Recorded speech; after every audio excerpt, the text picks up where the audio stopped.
All right, so get this. We're diving into the Emerald Tablets. Oh, yeah. You wanted it, you got it. Atlantis Pyramids and Wisdom. So ancient.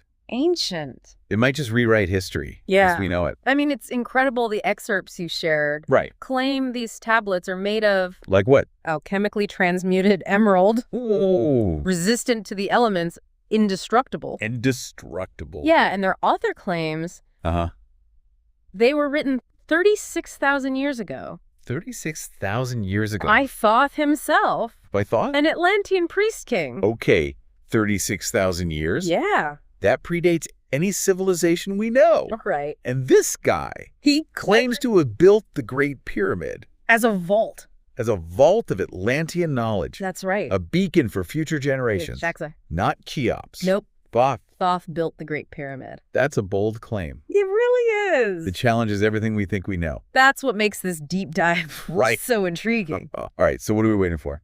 Let's unlock these secrets. Yeah. We're going to sift through Thoth's own account of his life, his teachings, the secrets of Atlantis, Ooh. and this mysterious place called Amenti. Amenti. Who is this Thoth character, Yeah. and what wisdom did he want? want to pass down through the ages? Well, according to the tablet, Uh-huh. he was more than just a priest king. More than just a priest king? He claimed to be an immortal being, Well, renewing his life in the halls of Amenti. okay, so he's immortal? Right. He just keeps coming back. Coming back lifetime after lifetime. Lifetime after lifetime? Yeah. What's the point of that? Right. Is it about, like, accumulating knowledge? Accumulating knowledge. Guiding humanity? Guiding humanity. Or something else entirely? It really makes you think. It does. He writes about Yeah. descending into the halls of Amenti Okay. to renew his life force, Okay. but also to receive wisdom and guidance from higher beings. From higher beings. Mhm. And Freely. here's where No, it he gets doesn't. really He interesting warns. for me. Future He doesn't generations just A share warning. this, that Knowledge. they'll be judged Mhm. upon his return, When he gets back, and that his secrets must be guarded. they have to be protected. A real threat, a metaphor, Right. or just a bit of dramatic flair. A little bit of drama. What do you think? I think it definitely adds a layer of intrigue. It does. Maybe he wanted to make sure Yeah. his teachings weren't misused Right. or fell into the wrong hands. Yeah. Or maybe it's a symbolic warning Oh, about the consequences of ignoring ancient wisdom. that makes you wonder, doesn't it? It does. What wisdom did he possess Yeah, what did he know? that needed such careful protection? Right. Speaking of things shrouded in mystery, Yeah, it's tough. let's talk about Atlantis. Atlantis. This is where Thoth's story begins. Yes, this is it. Right. Thoth describes Atlantis as Mhm. technologically advanced, Technologically advanced. with knowledge surpassing our own. Really? Yeah, he refers to the rulers as children of light, Children of light. suggesting they possessed incredible power. Children of light. What a loaded term. It really is. Does this suggest that they were morally superior? Yeah, Or simply more spiritually advanced? maybe. Were they benevolent rulers? Absolutely. Or is there a darker side to the story? It's the mystery, isn't it? It is. He doesn't give specifics about their technology, but he focuses instead Yeah. on their spiritual development Oh. and mastery of energy. Mastery of energy. Which begs the question, What's the question? was their advanced technology Yeah. somehow tied to their spiritual understanding? It's like trying to piece together a puzzle It is. with missing pieces. But missing pieces, exactly. Okay, so we've got this advanced civilization Right. with powerful rulers, Uh-huh. but then poof, Oh, it vanishes. vanished. Yeah. How did Atlantis just disappear? According to Thoth, Yeah. a cataclysmic flood A flood, shattered the continent Okay. and plunged it beneath the waves. a natural disaster. Well, Something more. Thoth suggests it was deliberate, Oh. orchestrated by a being A being. called the Dweller of Unal, The Dweller of Un. associated with the Children of Light, Okay. to prevent the misuse of forbidden knowledge. So they had knowledge so powerful That's right. that even the Children of Light Even the Children of Light. feared its misuse. Yes. Who is this Dweller of Unal? Right. A god, an alien being, Who knows? a manifestation of the collective consciousness. The details are vague Okay. and open to interpretation. So we have to read between the To lines do. and consider the possibilities. Consider the possibilities, exactly. And what about Thoth? Yeah. Did he survive this cataclysm? He did. He claims to have led survivors to Egypt. To Egypt. Founding the Chem civilization and carrying with him the wisdom of Atlantis. Wow. Imagine the responsibility. It's huge. Not only to survive. Right. But to safeguard this ancient knowledge. For future generations. To future generations. I bet he didn't get a warm welcome. Probably not. Showing up with a group of refugees. Yeah. In a foreign land. Or in a foreign land. What happened when the Atlanteans encountered the native Egyptians? He describes the native people as hairy barbarians. Hairy barbarians? Who were less than thrilled about the Atlantean arrival. Understandable. Yeah. So did Thoth break out the Atlantean superweapons? Right. Or maybe a diplomatic approach? What did he do? What did he do? He describes using a ray of vibration. A ray of vibration. To subdue the attackers. Oh, really? Freezing them in their tracks. Okay. He then spoke to them peacefully. Oh, wow. Assuring them he and his people were children of the sun. Children of the sun. And messengers of peace. So a show of force. Right. Followed by diplomacy. Yeah. Was this a genuine desire for peaceful coexistence? Or a strategic move to establish dominance? Hard to say for sure. It is. But it seems to have worked. It did. He writes about sharing knowledge with the children of Chem, raising them to a higher level of civilization. So it's like that old saying. What's that? History is written by the victors. Oh, yeah. So Atlantis is gone. Atlantis is gone. Thoth is establishing himself in Egypt. Establishing himself in Egypt. That's right. But we keep hearing about these halls of Amenti. Yeah, Amenti. What are they exactly? What are they? Is it a physical place or a spiritual realm? He describes it as a mystical underground realm. Grown. Beneath the ruins of Atlantis. At the ruins? Yeah, a place where the dead and the living exist. Dead and the living. Bathed in the fire of the infinite all. Whoa, the dead and the living. Yeah. It sounds like something out of a science fiction novel. It does. Is this a gateway to other dimensions? Maybe. A repository of souls? A repository of souls. Or something entirely different. That's the beauty of exploring these ancient texts. Yeah. It's all about interpretation. Right. Letting your imagination run wild. So true. He describes it as a realm of pure consciousness. Pure consciousness. Where souls can exist beyond the limitations of the physical body. And this is where Thoth goes. That's right. To renew his life force. To renew his life force. Sounds like a pretty incredible place. Pretty incredible. Are there others there? Others? Does he interact with anyone? He mentions the children of light residing there. The children of light. Those 32 beings. Who descended to Earth to help humanity evolve. 32 immortal beings. Immortal beings. Guiding our development. Guiding our development. That's right. It raises so many questions. A lot of questions. What do they look like? What do they look like? What powers do they possess? And why choose to guide us from the shadows? Then it gets even more complex. He mentions 7 lords. 7 lords. Who oversee human destiny from a higher dimension. A higher dimension. Judging our progress. So they're judging us. They're judging us. And holding the key to our ultimate liberation. 7 lords. It sounds almost biblical. It does, doesn't it? So they're the ultimate authority. Ultimate authority. Deciding our fate. Deciding our fate. What does that say about free will? That's a great question. It is. It makes you wonder about the nature of fate and destiny. Right. Are we truly in control of our lives? Or are we playing out a predetermined script? These tablets are raising more questions than answers. They really are. So where does Thoth fit into all of this? Yeah. What's his connection to these lords? He describes going through an initiation. An initiation. In the halls of Amenti, where he was granted mastery over life and death. Mastery over life and death. And tasked with preserving wisdom. Wow. And building the Great Pyramid. So he's like the ultimate librarian. Safeguarding ancient knowledge. Safeguarding ancient knowledge. That's a heavy responsibility. Heavy responsibility. And there's also a connection to something called the Great White Lodge. The Great White Lodge. Yeah. That rings a bell. Uh-huh. Isn't that a secret society dedicated to spiritual enlightenment? Exactly. Okay. And the author of the book you provided, Dorial, claims a connection to this Great White Lodge. Oh, wow. And that he was instructed to recover and return the emerald tablets to the Great Pyramid. Wait, so there's a secret society. There is. Guarding ancient wisdom. Guarding ancient wisdom. They're working through pyramids. That's just right. And they chose Dorial for this mission. They did. What does it all mean? It's a tantalizing thought, isn't it? It is. We've met Thoth. We have glimpsed Atlantis and explored the mysteries of Amenti. Yeah. But what about the tablets themselves? Yeah. What wisdom do they actually contain? That's what we're here to find out. Let's find out. Let's unlock some of these ancient secrets. Let's do it. The tablets themselves are described as being made of an alchemically transmuted substance, imperishable and resistant to all elements. They're inscribed with the ancient Atlantean language, which, according to Thoth, responds to attuned thought waves, releasing hidden knowledge in the mind of the reader. Whoa, so it's not just about deciphering the words, but about achieving a certain state of consciousness to unlock their deeper meaning. It's fascinating. It's like they're designed to reveal themselves only to those who are ready. Exactly. But even more important than that, Thoth emphasizes inner wisdom and a sincere search for truth.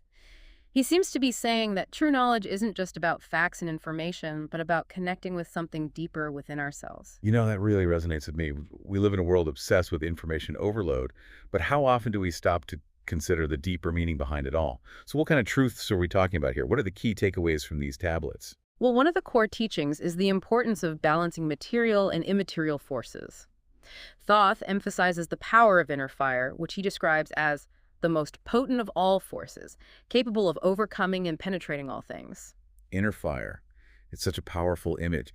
Is it like our willpower, our passion, our drive to create and achieve? What do you think he meant by this? It seems to encompass all of that, but it's also connected to a deeper spiritual energy, a spark of the divine within us that fuels our evolution and connects us to the cosmos. It's like that feeling you get when you're truly inspired and aligned with your purpose. Yes, I know that feeling, and it's definitely powerful. Yeah. What else did he talk about? Are there any other key concepts or principles that stood out to you? He also delves into the concept of magic, describing it as the eternal struggle between darkness and light. He warns of the dangers of the Dark Brothers who seek to enslave humanity and reveals techniques for protection and attaining mastery over darkness. Dark Brothers. Sounds ominous. Are we talking about actual beings, or is this a metaphor for the negative forces that exist within ourselves and in the world around us? That's a great question. It's not entirely clear whether he's referring to physical beings or something more symbolic. Perhaps it's both. After all, we all face inner demons and external challenges that can lead us astray. Makes you wonder about the nature of good and evil and how those forces play out in our lives. So what does he suggest we do about these Dark Brothers, whether literal or metaphorical? Does he offer any practical advice for navigating these challenges? He provides specific words of power and rituals that can be used for protection and spiritual advancement. He even shares a prayer for attaining wisdom. He writes, "Mighty spirit of light that shines through the cosmos, draw my flame closer in harmony to thee. Lift up my fire from out of the darkness, magnet of fire that is one with the all. Lift up my soul, thou mighty and potent child of the light, turn not away. Draw me in power to melt in thy furnace, one with all things and one fire of the life strain, and one with the brain." Wow, there's a lot to unpack in those words. It speaks to the idea of connecting with a higher power, of aligning ourselves with the forces of light and transcending darkness. But I'm curious, are these rituals and words of power meant to be taken literally? Or are they more about cultivating a certain mindset or intention? That's the beauty of these ancient teachings. They can be interpreted on multiple levels. On one hand, they offer practical tools for spiritual practice. On the other hand, they can be seen as metaphors for inner transformation and aligning ourselves with higher principles. I love that perspective. It's not about blind faith or dogma, but about finding what resonates with you and applying it to your own life. Speaking of pushing the boundaries of what's possible, didn't Thoth also have some pretty wild out-of-body experiences, like traveling through time and space? Yes, he writes about journeying through space and time, observing other civilizations, encountering strange beings, and exploring different planetary systems. He seems to be suggesting that consciousness isn't limited to the physical body, that we have the potential to transcend time and space. It's like astral projection on a cosmic scale. I have to ask, did he give any details about these other civilizations? Did he meet any aliens? He describes visiting a planet with beings who had mastered the ether, capable of creating matter with their minds. He also mentions observing other races of men on their worlds, some more advanced than others, but all struggling toward the light. It's mind-boggling to think about the possibilities. Does this mean we're not alone in the universe, and are all these civilizations connected in some way? It certainly challenges our anthropocentric worldview. He seems to be suggesting that we're all part of a larger cosmic tapestry connected by the same fundamental forces and principles. That's a beautiful thought, that even across vast distances and different evolutionary paths, we're all united by a common thread. Yeah. What else did he learn from these interdimensional travels? Did he discover anything about the nature of reality itself? He emphasizes the concept of space-born consciousness, the idea that we're not just Earthlings, but sons of the sun, children of the stars. Sons of the sun? I love that imagery. So we're not just physical beings bound to this planet, but beings of light with a connection to something much greater. Exactly. He's suggesting that as we evolve, we can tap into this cosmic energy and become sons of the light ourselves, radiating our own unique energy and contributing to the evolution of consciousness itself. That's such a powerful concept. It's like we're all stars waiting to ignite and shine our light on the universe. Yeah. Okay, so we've covered interdimensional travel and cosmic consciousness. What about the big one, death? Does Thoth offer any insights into what happens after we die? He does. He teaches that death is merely a transition to another state of being, that the soul can evolve through multiple lifetimes, remembering past experiences. So reincarnation, past lives, is this something we can consciously access, or is it more a subconscious influence? He certainly seems to believe in the continuity of consciousness beyond the physical body. Yeah. He even provides instructions on how to consciously transition out of the physical body at will to become a master of life and death. Wow, that's pretty radical to have that level of control over the death process. But is this something we should even strive for? Is it ethical to tamper with the natural order of things? It raises some important ethical questions, for sure. He seems to believe that this knowledge should only be used by those who are truly ready and have achieved a certain level of spiritual mastery. That makes sense. It's like any powerful tool or technology, it needs to be handled responsibly. But it's fascinating to think about the possibilities. So what happens to Thoth? Does he ascend to some higher realm? He describes returning to the halls of Amenti to await the time when humanity is ready for greater light. But he also hints that he will continue to incarnate to walk among us in different forms, guiding us on our path. It's a beautiful thought that even though he's no longer physically present, his wisdom and energy continue to guide and inspire us. Maybe he's out there right now, disguised as a teacher, a scientist, or even a podcast host. We'll never know. He describes the Earth as a kind of portal guarded by powers, both light and dark. He claims that the path to a higher realm, which he calls Arulu, is hidden and only accessible to those who are light-born. So the Earth is like a cosmic gateway, and only those who have achieved a certain level of spiritual development can pass through. What do you think? Is this a literal portal, or is it a metaphor for something else? Again, it's open to interpretation. Perhaps it's a physical location, or maybe it's a state of consciousness that we can access through spiritual practice and inner transformation. It makes you wonder what lies beyond that portal.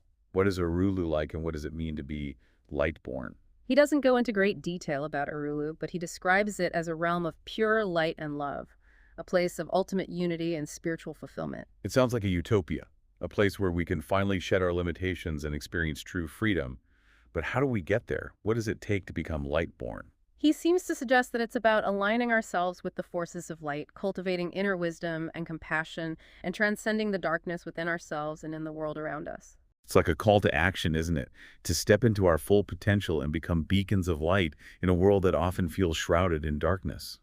Exactly. He also talks about the mystery of cycles, suggesting that time and space are not linear, but rather cyclical. He describes 9 cycles above and 14 below, all moving in harmony towards a point of unification in the future. Cycles within cycles. It's all connected, isn't it? What do you think is the significance of these cycles? How can we understand them in a practical way?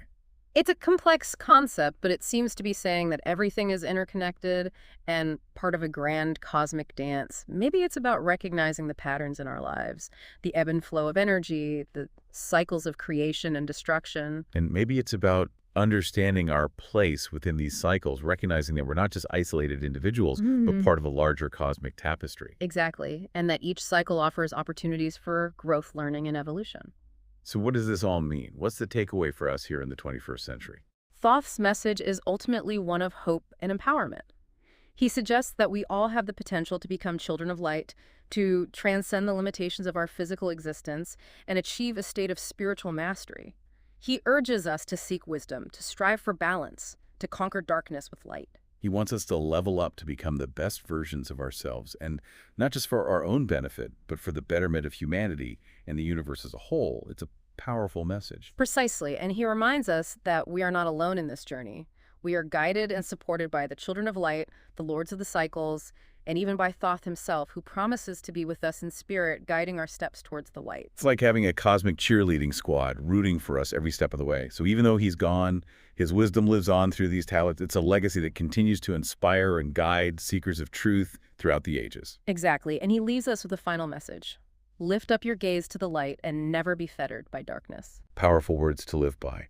It's a reminder that even in the darkest of times, there's always hope, always a path towards the light. It's like he's inviting us on like a treasure hunt, a quest for knowledge and enlightenment. Okay. But the real treasure Yeah. isn't hidden in some physical location. Right. It's within ourselves. Exactly. And that's where the real journey begins, the Yeah. journey inward. Of course. Thoth's teachings offer like a roadmap, a way of understanding ourselves and our place in the cosmos. It's a pretty epic journey, wouldn't you say? It's massive. From the depths of Atlantis to the mysteries of Amenti, out-of-body experiences, Right. the secrets of immortality. Immortality. These tablets cover some pretty mind-blowing territory. They really do. But what does it all mean for us here and now? Here and now. How can we apply these ancient teachings Right. to our modern lives? I think the key is to find Yeah, what resonates with you. Yeah. Not everything in these tablets will speak to everyone, of course. but there are universal truths and Yeah. principles that can guide us on our own paths Yeah. of self-discovery and spiritual growth. Like the importance of balance, Balance, the yeah. power of inner fire, That inner fire. the eternal struggle between darkness and light. Absolutely. These are concepts that have resonated throughout history, Throughout history. across cultures and spiritual traditions. Exactly. And maybe that's the ultimate message What's of the Emerald Tablets, that there's a common thread a common thread that connects us all, connects us all. a universal wisdom Yeah. that transcends time and space. It's like we're all part We are of one giant cosmic family, one giant cosmic family, each of us playing our unique role our own unique role. in the grand scheme of things. Exactly. And we all have the potential to evolve, To to evolve become more, than we currently are. to become sons of the light. Sons of the light. Yeah, it's a powerful vision, It is, and one that I think we can all aspire to. definitely. So what's the next step? The next step. Where do we go from here? I think Thoth would say, What's that?